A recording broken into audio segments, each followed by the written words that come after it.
Welcome to this episode of This is a Woman Podcast. Today we have a truly courageous guest, Vanessa Sivadge.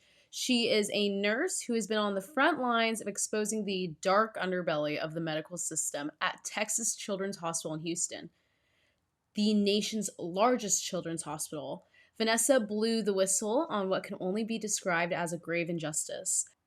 Doctors at this institution were allegedly defying Texas laws by administering cross-sex hormones and puberty blockers to minors, practices that not only break the law, but also jeopardize the well-being of these vulnerable children. Even more shocking, Vanessa claims that these same doctors were enrolling many of these young patients in Medicaid under false diagnoses, effectively committing Medicaid fraud. Vanessa is a devout Christian, and she has been speaking out against gender ideology since 2022, but it was in 2023 that she anonymously corroborated on a bombshell report by Dr. Heim, a surgeon at the hospital, who revealed to journalist Christopher Rufo that despite Texas law, children were being given harmful drugs in the name of the so-called gender-affirming care, often without any understanding of the long-term consequences. For her brave stand, Vanessa was targeted by the FBI, who appeared at her door just last year in an attempt to intimidate her into silence. Yet, she remained undeterred. Just a few weeks ago, in June 2024, Vanessa came forward publicly revealing her name, face, and story, along with evidence of Medicaid fraud centered on transgender treatments at Texas Children's Hospital. Vanessa is here today to share her journey, her faith, and her unwavering commitment to exposing the truth in hopes of dismantling this destructive part of our medical system. I'm so excited for you guys to all hear from Vanessa and her story.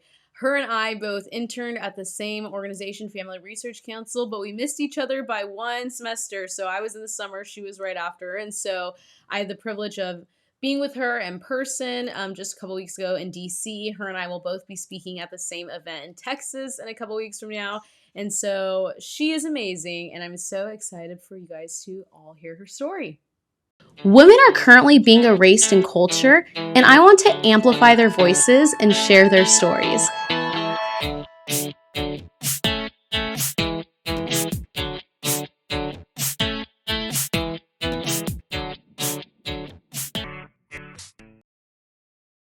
Hello, Vanessa, and welcome to This is a Woman Podcast. We are so excited to have you on today. I'm so looking forward to this conversation. So thank you for having me. Yes. So everyone listening already kind of got a little bit of the background. You were the nurse in Texas, a whistleblower on some crazy things going on at the Texas Children's Hospital, the largest children's hospital in the nation. Am I correct on that? Yes. Okay. So the largest children's hospital. And so there's a lot going into it. We are going to dive into what went down, but let's get into what even made you become a nurse. Let's start with that. Yeah. No, I'm super looking forward to this conversation. So thank you for having me, first of all. But yeah, my name is Vanessa Sivadge. I am a registered nurse, and I live and work in Houston, Texas.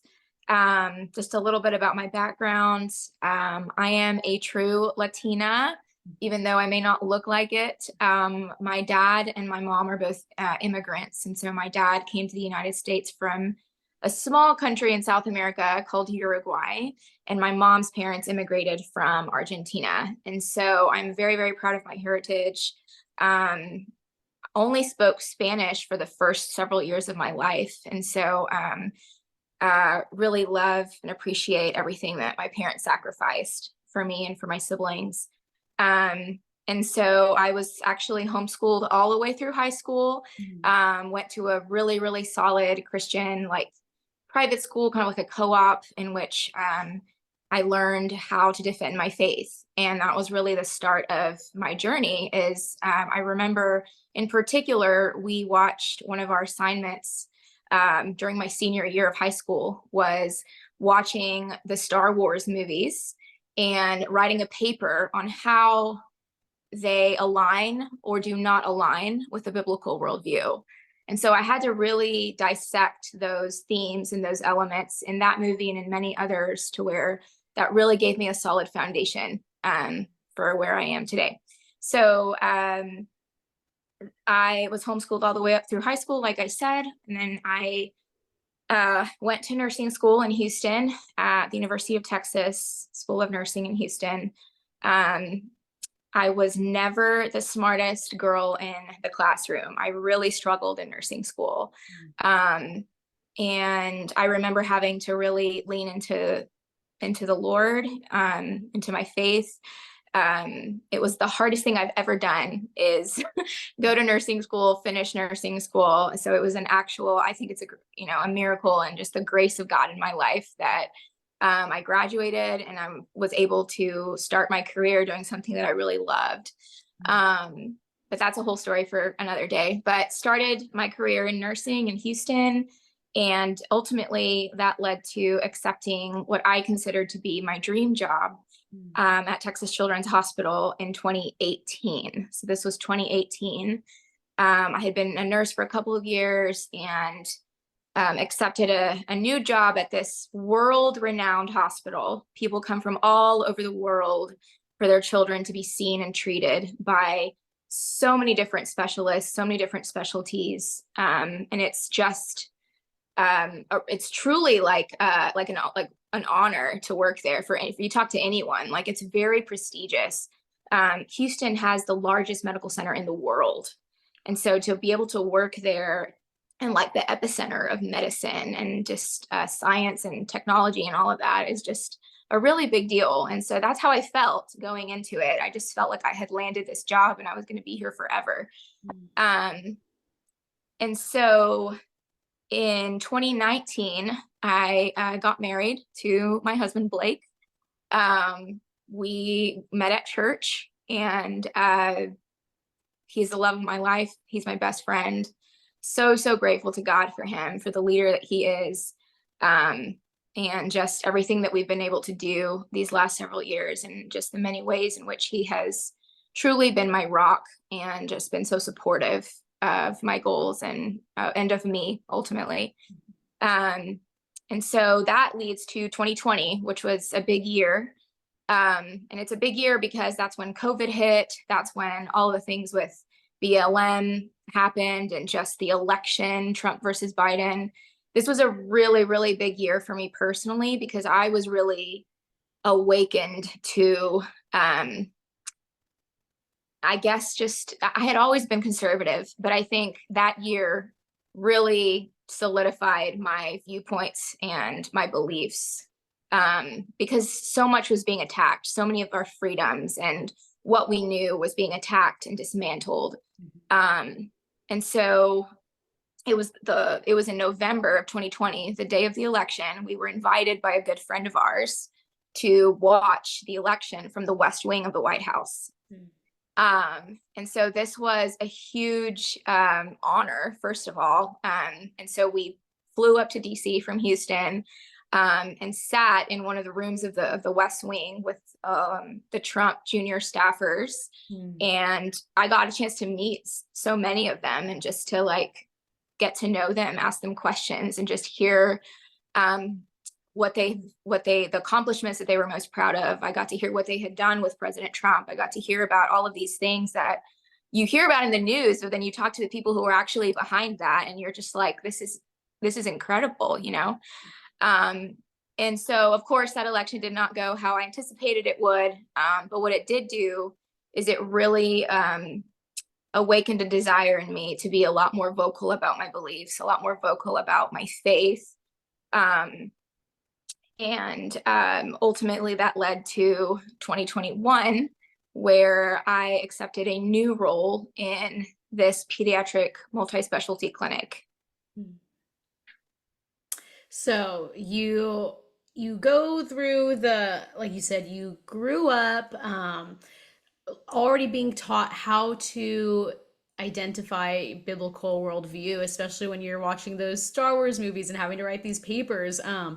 Something that a lot of people aren't taught nowadays. A lot of Christians, unfortunately, the church overall, and there are some great churches out there, but overall doesn't do a great job on teaching what a biblical worldview is, how to stand for your biblical worldview. So you were getting this teaching and understanding of that probably not even recognizing how much you would have to hold on to that and stand true in your biblical worldview in your future career.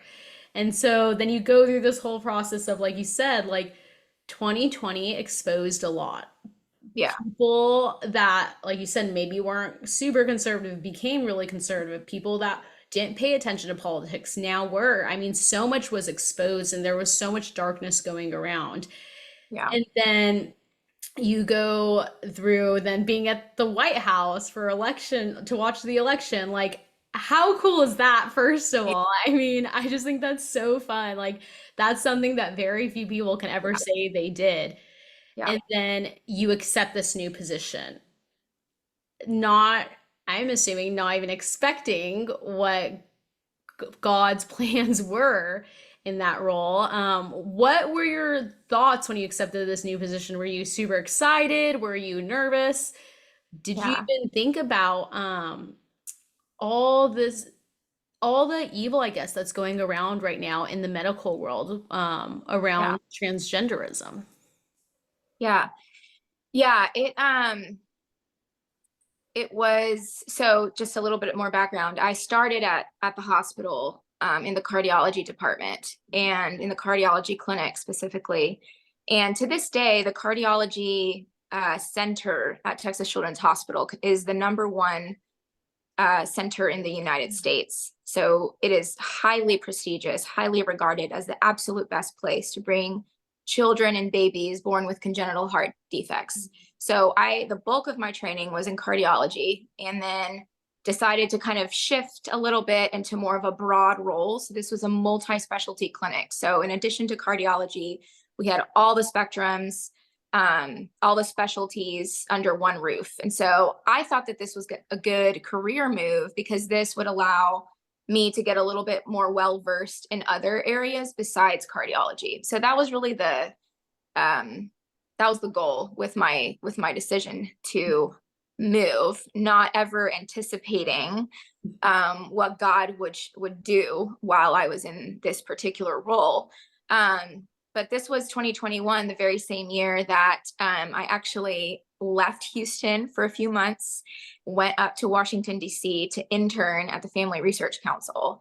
And I know that you are also a former intern, which I know it just is just an amazing thing that we have in common.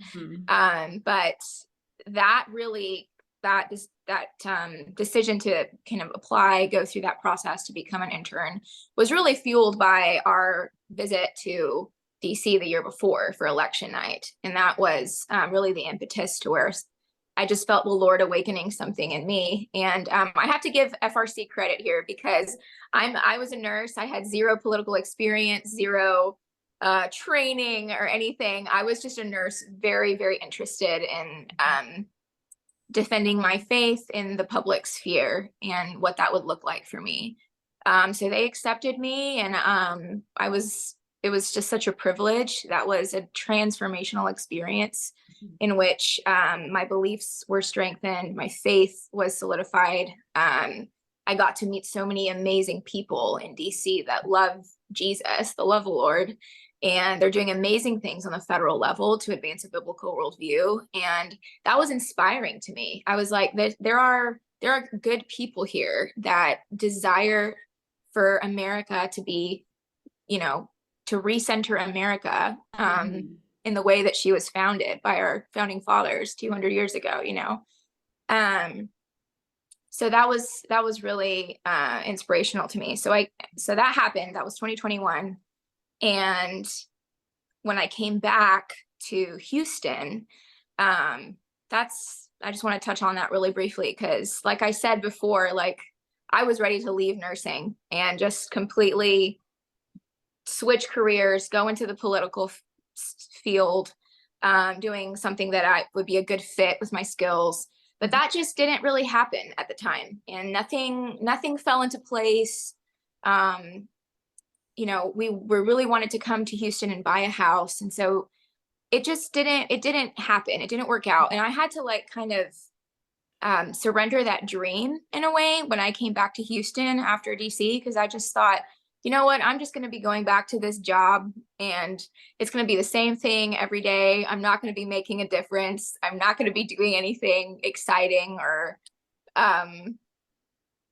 anything interesting. I mean, I say that, but also I love what I do. I love being a nurse. But I just wanted to really use what I had learned in DC to like do something political.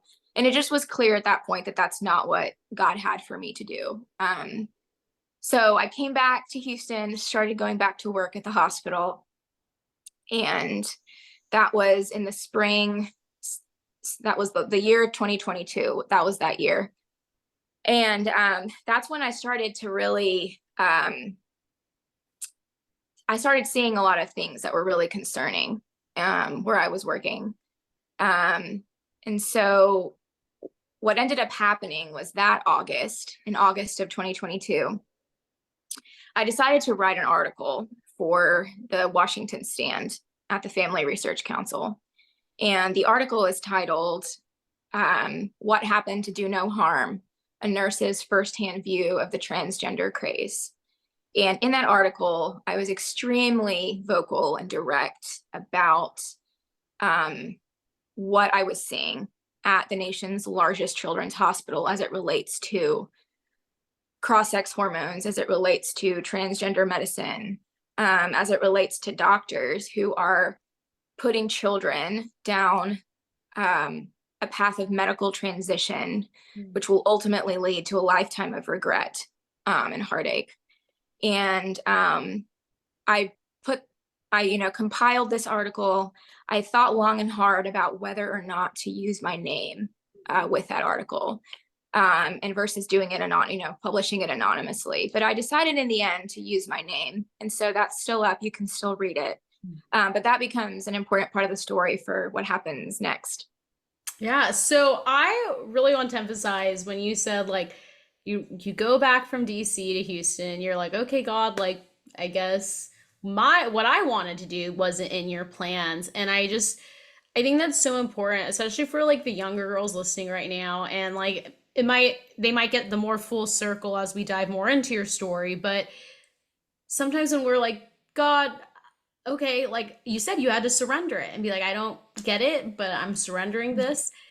I think you can probably look back now to yourself 2 years ago and be like, that's why God did this. And here's God's plan. And ultimately, He used you to do His plan and kind of put your desires into it. This is a political situation as much as it is just a moral situation. It is a political situation. And so I think that's really just trusting on the Lord's timing and trusting if you have plans to do good for Him, He will give you your desires and your wants as long as they're aligning with His plan. So I just think that's so amazing that you're like, I just had to surrender it and go back into your nursing role, not even knowing what the Lord had in plan. And so you, on the Washington Stand, you put out that article, you attached your name to it. Did that affect your day to day at the hospital? As now you're kind of talking about things you think aren't morally acceptable, things that aren't really okay about your very own hospital, your very own employer. Did you see any negative effects from that? Did people not really know about the article? What came from that? Yeah, really good question. Nothing really came of it. I think it's because not everyone, but the hospital is like highly, people are very left leaning, and so they naturally will consume left wing like news, commentary, and content. And so unless you're like in the right wing sphere, like specifically following this Family Research Council like outlet, I don't think that you're going to necessarily know. But it was still a risk. I knew that it could hurt me in the long run. But nothing came of it at that time. Okay. So, which is such, I think, a blessing that you were like able to kind of expose the truth, but also keep witnessing what's going on to be able to use that further down the line, but also keep your job. I know so many people are afraid to speak out on things that they're seeing happen in their workplace because it's going directly against their biblical worldview, but they're scared. So, what I know you said you were like, I was more politically involved, I was ready to expose things. Were you scared when you wrote that article, or were you just so done with it? You're like, I need people to know about this. Yeah, I was not scared because it to me it was like what part of what I wrote in that article was that there is this deafening silence of Mm, medical professionals in America that have misplaced their spine because they are afraid of losing their lucrative careers and their lucrative jobs because of what is happening to children. And I talked about how many, not all, but a lot of medical professionals mm, um, would rather stay silent than endanger their careers. And I just thought that's just a horrific in every way. And the fact that we're elevating, ultimately like self-preservation over the lives of children, to me was just a common sense thing that putting my faith and my beliefs in Jesus aside, that nurses who were called mm, to whistleblow and to hold doctors and other people to a high standard of ethics. mhm, I always talk about like when there's an operation or a surgery taking place and a doctor, the surgeon comes into the room and he's very clearly intoxicated and drunk. You want nurses who are going to say, stop right now. mhm. We must stop because this is not safe for the patient. What is happening right now is not going to result in a good outcome for the patient. So we need to stop. You want nurses who are going to have the mental fortitude and the spine to do that. And yet so many in today's culture don't. And so that's really what was going through my head when I was writing. Absolutely. I mean, you nailed it. People are not speaking out on the truth, and I'm so grateful that you did and you decided to write this article, but that's not where your story ends. And that's now looking at the big scale, but that's just the mere beginning of everything to come within the next 2 years after that. So, luckily, there you speak of people in the medical field are not speaking out, and that is 100% true. They are not speaking out enough because there's no way all these doctors and nurses are okay with these mutilating and sterilizing surgeries that children are undergoing. But you did have a doctor at your hospital that decided to start speaking out on this, correct? Yes, yes. And so that leads to May of 2023. Mhm. Um, just a few months after I wrote my article, there was an anonymous whistleblower Mhm. who came forward in May of 2023 with journalist Christopher Rufo. And this anonymous whistleblower came forward to reveal the existence of a secret transgender medicine program at the hospital. Now, what I mean by that is the Attorney General of Texas had recently released an opinion a couple of months prior Mhm. stating that any kind of gender affirming care,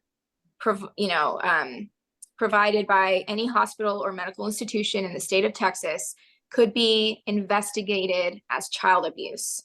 And so, in order to shield themselves from political liability, the Texas Children's Hospital released their own statement after that, and they unequivocally, uh, you know, they said that they were going to be shutting down their program as a result of this opinion being released. Um, and not just that, but it was actually multiple statements that the hospital made over a series of months saying, okay, we're going to shut this down now, this is going to be stopping. And in reality, like, that was all a lie. It was a facade, because this anonymous whistleblower came forward in May of 2023 to reveal that although the hospital had denied the existence of this program to the public, to lawmakers, They had even scrubbed the program from their website. Like, you could not find any evidence online of a transgender program prescribing cross-sex hormones or puberty blockers on their website. But this person came forward very courageously and said, no, they're actually still doing this. And I read that article and immediately knew I had to say something to corroborate the truth of what had been reported. Because I was working in the clinic that Dr. Roberts was providing transgender care to these patients. And so basically what was happening, to recap, for those that don't know the story, I was working in this multi-specialty clinic very closely with multiple doctors, one of them being Dr. Roberts. And so what would happen is he would see patients on a weekly basis. He would prescribe cross-sex hormones. He would affirm the false identities that they had adopted for themselves. And he ultimately would, prescribe testosterone and estrogen based on nothing other than the patient's request, and based on the changes that the patient wanted to see in the mirror, whether that's masculinizing or feminizing secondary sexual characteristics. He would do anything that the patient wanted to affirm their identity. Mm-hmm. And I, as one of the nurses, would get requests from, I had a lot of interaction with the parents of these children. So parents would message the portal and be like, my child needs a refill of testosterone, let's say. And I would kind of, that was, and then of course you go into the chart and you realize that this is a female, and not, because of course on the chart, it lists the patient as a male, but then you dig a little deeper and you realize, oh, that's actually not true. It's a biological female. And, she is medically transitioning to the opposite sex. Real quick. So, yeah. I just want, even to me, like someone who's paying attention to what is going on with this whole transgender ideology, I just want to really emphasize what you said right there. It would be a girl, and their medical chart would identify them as a male. I mean, my mind just goes to how dangerous that is if all of a sudden this child, this girl, this woman is having a medical emergency, and a doctor that isn't familiar, or a nurse that isn't maybe familiar with this patient, has to step in and start helping, and is treating and looks at the chart, figures out what to do based off of thinking that they're about to go work on a male. I mean, I'm not a nurse. I don't have a medical background, but I'm just thinking how dangerous that must be. This isn't an Instagram bio with pronouns in it. This isn't in your class, you're telling your teacher you want to be called opposite pronouns. This is a medical chart. These are notes from a doctor that say this is a male, even though it is a female. Yes. Wow. And the other thing I want to just briefly touch on is one of the most devastating parts of this for me is just the fact that so many of these transgender patients, number one, they're female, they're girls, young girls. Number two, many of them have really difficult, what we call associated diagnoses. Mm-hmm. So many of them they're depressed, they're on anxiety medication. Many of them are autistic. Mm-hmm. Many of them have previous sexual or physical abuse in their background, mm-hmm. to where even during this period of time when they're medically transitioning, that they're still showing up to the emergency room with attempts of suicide or attempts of self-harm. And it's just very evident that there is some really deep pain and turmoil inside of them. Mm-hmm. And so I feel like that needs to be said, because I do think that they're suffering. I do think that maybe some of them are just going through a really hard time with puberty and just not knowing how to to handle these physical changes and these mental changes that accompany puberty and growing up.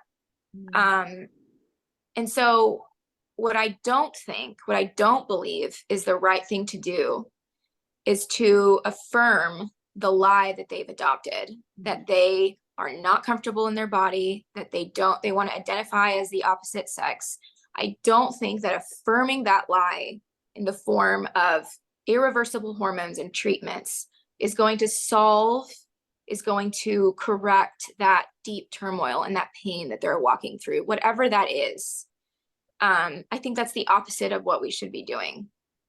Absolutely. And so and I want to emphasize, these are not grown adults that are 30, 40, 50 years old walking in. These are children that are walking in. And so when a young girl comes in, and like you said, whether she's autistic, whether she has sexual abuse in her background, whatever it is, are those problems being firsthand addressed, or was the solution, here is hormone blockers, here is testosterone? Was that just the go-to? Yeah, the sad thing is that for many of them, the affirmation of their false identity, of transitioning them to the opposite sex, for many was the solution. And what I mean by that is, like, the doctor would, in my view, the doctor would take advantage of a very vulnerable situation between parent and child, in which the child comes to the parent and says, I feel very uncomfortable in my body. I think that I'm the opposite sex. And most parents are well-intentioned, well-meaning. They love their children. They want nothing but the best for them. But they, in that clinic room, when you have a doctor in a white coat and and fancy degrees on the wall, and that doctor is telling the parent, your child will commit suicide. They will harm themselves if we do not encourage and allow them to begin down this path of cross-sex hormones. They will harm themselves. And so, in my view, these doctors exploit the vulnerabilities, not only of the patient who is going through, in many cases, unimaginable turmoil, internal turmoil, but also the vulnerabilities of the parent in order to convince them that this is the best path for their child. Mm-hmm. And for the parents, were most of the parents coming in pretty like on board? Were a lot of them just scared and not sure what to do? Was there any that were like, I don't agree with this at all? What were you seeing out of those parents? Yeah, it was kind of a mixed camp. There was a group of parents who you could tell were very supportive, very ideologically motivated, and you have that fringe group of people that view this as like a social currency, that they have a kid that's trans, and that's somehow a gold star, and that's a social credit. There's that group of people, and that was well documented in the notes. The doctor would very clearly document this parent is affirming and supportive, this one is not. This one uses the child's pronouns, this one does not. And then there was that group of parents that were a little more cautious, a little more hesitant. They had a lot of questions. Maybe one parent was not affirming, it just kind of depended. But ultimately what unfortunately what you see is that that camp of parent who is a little more hesitant is, in time, they're convinced, they're intimidated into doing this for their child. And so that's the unfortunate reality.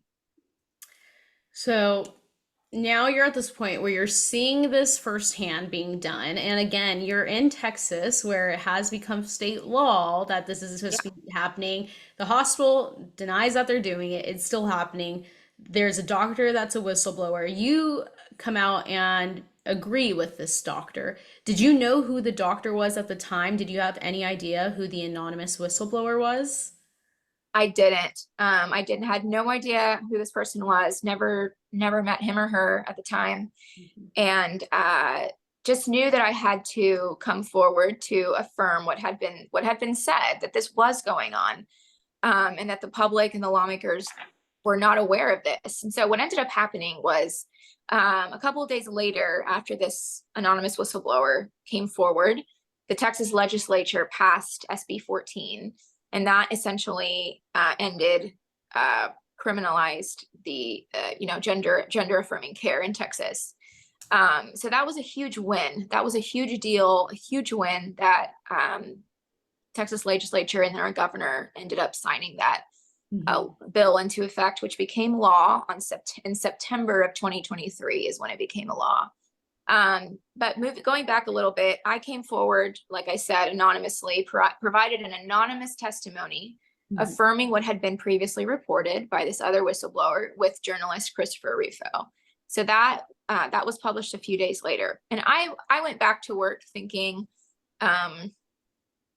this was a redemptive opportunity for me to speak the truth, that I had done the right thing. I had no regrets. And so I went back to work. And little did I know what was about to happen in July of 2023 of last year. And so I remember, you just never, this kind of thing never leaves your memory. You remember every detail.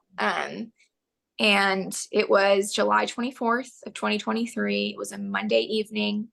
And I was here in my house with my husband, having dinner with some friends. And in the middle of dinner, we're interrupted by a loud knock on our front door. And lo and behold, we go to the door and discover that there are two federal agents asking to speak with me about issues at my work. And they identify themselves as FBI agents, and they flash their badges. And they immediately inform me that they are aware of my views against transgender medicine.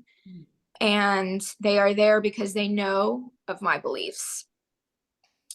And the second thing that they inform me of is that they are conducting an investigation, and that I am a person of interest in that investigation, regarding an anonymous whistleblower who has broken HIPAA and has released patient information to the public.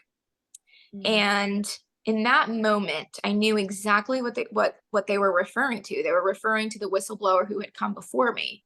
And so I said that. I said, you must be referring to the previous whistleblower who came forward alleging or claiming that there was revealing the existence of this program. And they aggressively corrected me, and they said, no, he's not a whistleblower, he's a leaker. And we would like your help to expose his identity to the world for what he's done. And of course, I didn't know him. I had no idea who he was at the time, but they thought that they could come to my house in an attempt to intimidate me into revealing this whistleblower's identity to the world. Hello. Hi. I'm looking for Vanessa Sivadge. Okay. Anyway, only some of you. This is right. I'm busy. Okay. So, there's a close interaction. I think I'll more. Okay. All right. Hi. How are you? She's like, go on. You want to see the. We were up together. I'm really sorry. That's all right. What's going on? We started at the beginning. So I'm sure you're aware of some of the things that are going on in your work. With regard to... Yeah, so can you sit down for a minute? Let me do my song dance. So those of you that are listening, and you just got to hear the video of the FBI, if you didn't see the YouTube video of it actually playing that we just showed, when you think of the FBI showing up to someone's house, you think these guys like decked out in a black suit, like these black glasses, like all of that. And they kind of showed up just like looking like your everyday neighbor. And just seeming like they were there to just play friendly and almost trick you into maybe saying things that they're trying to figure out who's saying these things. Did you feel that was the case, or were you just so like, what the heck just happened? What is going on? What were your feelings in that moment? Yeah, it was truly a terrifying and a shocking 15 minutes. It's really like time stands still and you freeze and you don't, and even though in the back of my head I knew why they were there. I knew why they had come to my house. But you're so frozen with like uncertainty and fear that those emotions just kind of take over, and you just like, you're just kind of frozen. And so, they did come. As it's interesting, you're exactly correct. It's like they came as if they wanted to be my friend, and they come like wanting to appear friendly, wanting to appear like they are on your side. But that's really an act to get you to cooperate with them and ultimately to help them. And I knew it beyond a shadow of a doubt that we could never help them. To do what they were asking was absolutely out of the question, because what was happening at the hospital was so wrong. And it's really interesting. Like you think of the FBI as like people and individuals who are protecting American interests, who are defending the American homeland, who are upholding the right thing, the good things. And unfortunately, though, that's not the case anymore. Instead of going after organizations or people who are breaking the law, they're coming after people exposing the crime, people who are exposing the illegal activity going on. And so like that realization was just, again, it should never be like that. And yeah, wow. um, you mentioned that they had asked for you to help them figure out who the doctor was that was also the whistleblower, or in their words, the leaker, like as if they're this bad person, Yeah. instead of a great person exposing an evil that's happening. To me, in my mind, that comes across like they made it clear they know where you stand on this stuff. I mean, maybe they went back and found that Washington Stand article you wrote. I don't know, but they were clear. They knew where you stood on this. In my mind, I just kind of, when I hear then they're asking for your help to figure out who the doctor was, it seems like one of those situations where it's like, if you help us find out this person, then we'll kind of let you go free with what you've already said. Was that what they were saying to you? Exactly. Yeah, exactly right. You nailed it. They were like, we would, we cannot protect you. We cannot help you if you don't help us. And it was like this like series of very veiled threats that they issued. They said I wasn't safe at my work. They said that that I was not safe, and that someone at my work had given them my name. And so it was very intimidating, and it just it really, it's funny, like your home is like the safest, your refuge. Mhm. It's a sanctuary. It's a safe place. Mm. And when something like this happens, you feel like your sanctuary and the safest place in the world for you has been violated. Mm. And that's exactly how I felt, is that all of a sudden I started, you become paranoid about the smallest thing. Mhm. Didn't last forever, but it lasted for a couple of weeks after that. And that's when of course, we had to turn to the Lord. We had to turn to the Word of God. We were reminded of Ephesians 5, and talks about how Christians and believers in Christ to take no part in the worthless deeds of evil and darkness, but instead expose them, and that everything exposed by the light becomes visible for the world to see. And so it's not like the language in that verse is not a suggestion. It is a directive. It is a responsibility to people who claim the name of Christ to be active participants in exposing the unrighteousness of this world. And so that was a very convicting verse for me. I took that very literally.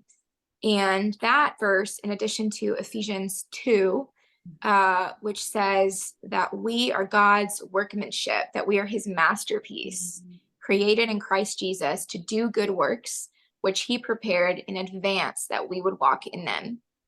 And so that verse was really meaningful because it would have been really easy for me and for my husband to crawl into this like hole of fear and uncertainty and anxiety after they had left, and to let that dominate everything we said and everything we did following that encounter. But looking at Ephesians 2, that God has prepared good works for his people, that we would walk in those good works, which he prepared long in advance for us to do. That was a confirmation to me that coming forward publicly to expose this and to expose ultimately the Medicaid fraud at this hospital is the good work that God has prepared in advance that I would walk in. And I have no doubt about that. This is the greatest. It is definitely has its ups and downs, and it's very scary at times. I'm not going to deny that. But ultimately, this is the greatest calling and the greatest thing that I will ever do. And so that's really how our faith played a huge role in the weeks following the encounter with the FBI. That's so powerful. I think the world is such an evil, sinful place right now. I mean, that's the fact of the truth. That's the truth. That's where we're at. And so many people, I think, are fearing man instead of diving into the word and seeing God has laid out, like you said, Ephesians 2, laid out these verses for us to say, like, one, I got you. Two, we are his creation. He has prepared us. His plans are set before us. And at the end of the day, we are going to be a lot more safer following his plans than turning our backs on him. And so I think that's just beautiful that not only you, but you and your husband both were like, all right, like, God, we're listening to you, we're trusting in you, and we're gonna see where you take us with this. That's so powerful. So, like you said, the FBI leaves, you're diving into trusting in the Lord. Did you just go back to your next shift at work? How, because I mean, you were still there for a little bit after, so let's dive into that. Yeah, for sure. So in the months that followed, a couple of things happened. Number one, we knew that we had to speak out. We had to join our voices to the people who had come before us, to expose the evil going on, specifically in our case at the hospital. And so we knew that we had to do something. We just didn't know what that looked like, right? And so what ended up happening was, I did go back to work, and I was just praying. I was like, Lord, what's next after this? Like, what do you have? God, ultimately it's like God is the author of this story, and he's right. He has the pen, he's writing, right? And I am just so humbled to be a very, very, very small part in the story that he is writing, in the story of redemption that he is writing. And so I didn't know what that looked like, though. And so what ended up happening was, obviously the law went into effect last September. Everything was shut down. It appeared on all accounts that they had indeed shut everything down. They had stopped providing cross-sex hormones. And that was a really, really good thing, really, overdue. But I ended up discovering evidence of Medicaid fraud as it relates to transgender treatments. And even though that even though the law had just taken effect in September of 2023, Medicaid policy for the state of Texas has been, in this particular area, has been set in stone since at least 2015. So it's important to realize that regardless of the state legislature and like the laws that are now being passed throughout the country, that the Medicaid policy was very much set in stone for almost the last 10 years. And so basically what happened was that children were being treated for gender dysphoria, and many of these children had the insurance on file listed as either Medicaid or CHIP or STAR, or even in some cases TRICARE. So insurance programs that were federally funded with federal dollars and state dollars from taxpayers like you and me. Okay. And this is not something that the hospital was trying to conceal. This was very clearly evident that there were many, many minors, children who had Medicaid on their file, and they were receiving cross-sex hormones as well.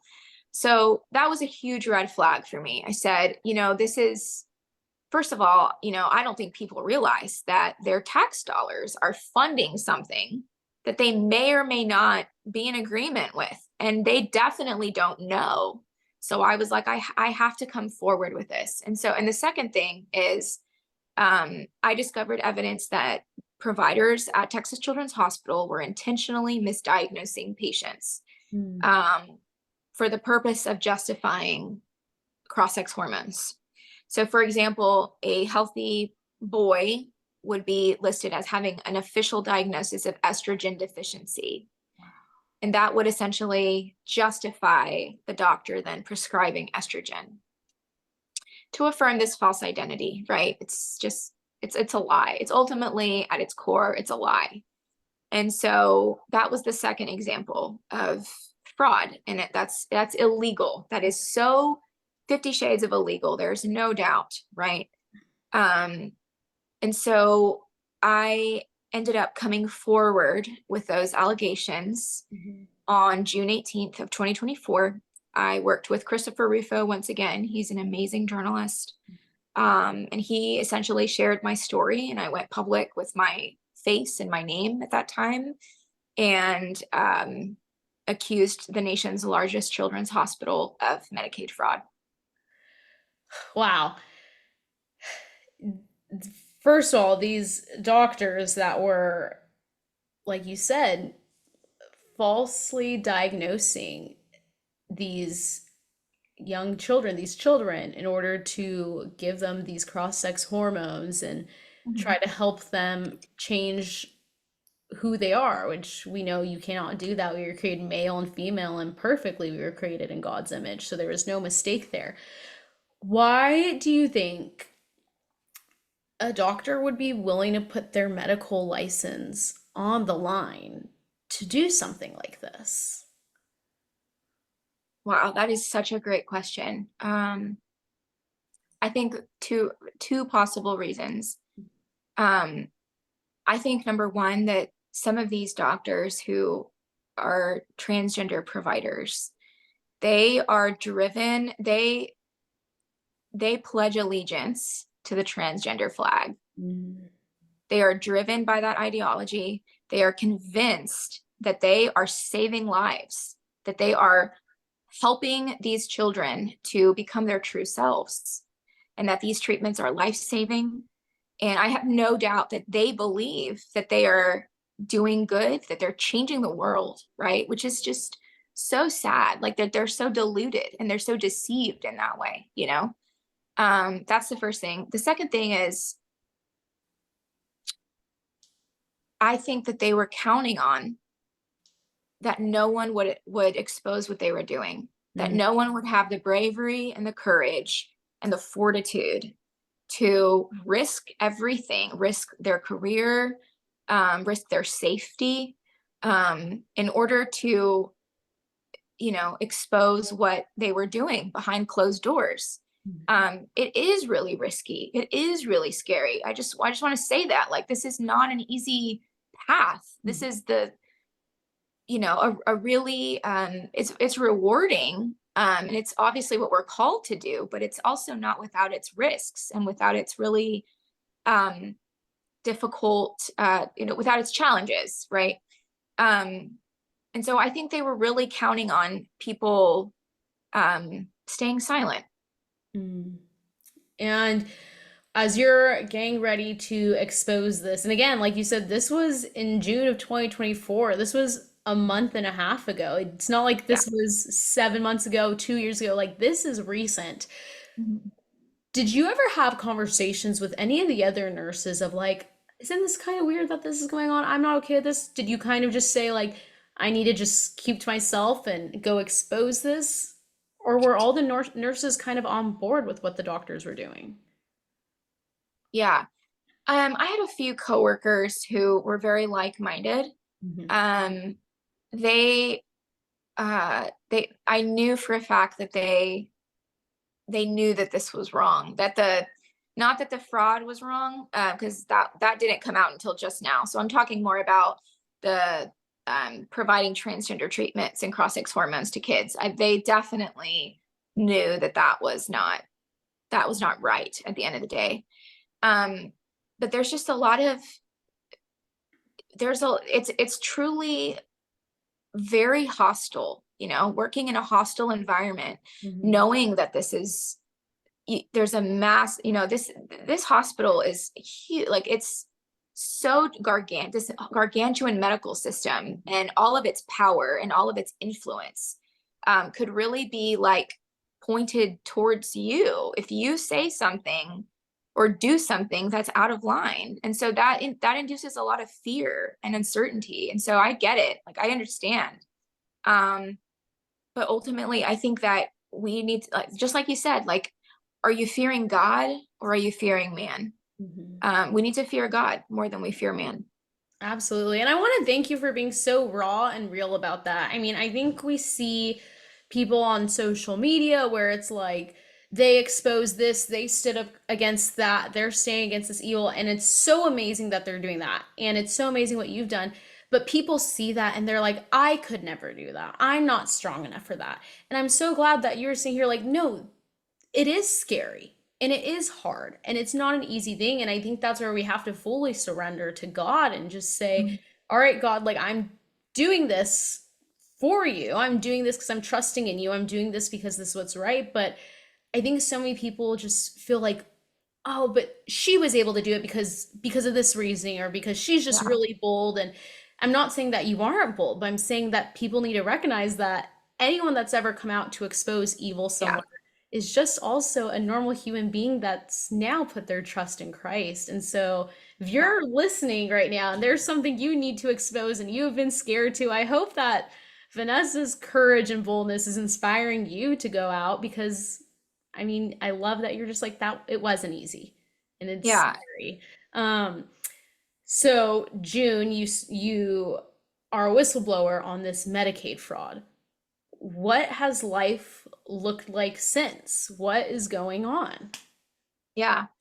One of the things that God does is, you think that you're going to be so alone, and you think that you're going to come forward with this and everyone's going to be against you, that, there will be serious consequences. And I'm not saying that there haven't been, but what I am saying is that God has raised an army of prayer warriors and supporters and people of God that have come alongside me, and have sent me so many messages of love and encouragement.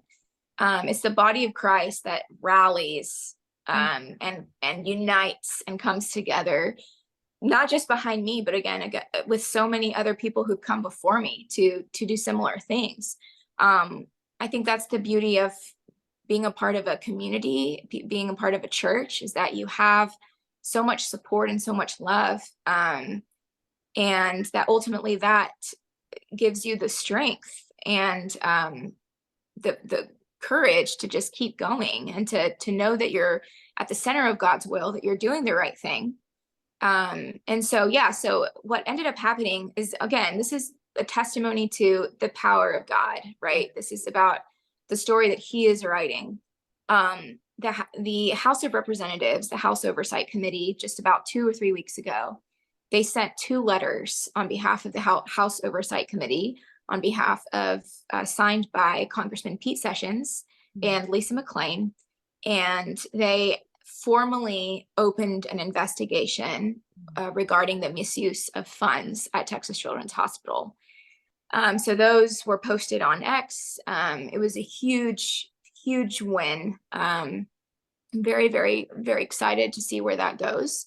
And the second thing that happened was our Texas Speaker of the House also sent a letter to the state, on the state level, to open an investigation regarding the fraud, the alleged fraud. And so we have, this is an amazing thing ultimately, because I think that this will set a precedent. This case will set a precedent and will put other hospitals on notice that if they are either in the past or currently still providing cross-sex hormones and treatments against Medicaid policy or similar policies, that this will not go, people will not stay quiet about this. People will not stay silent about this.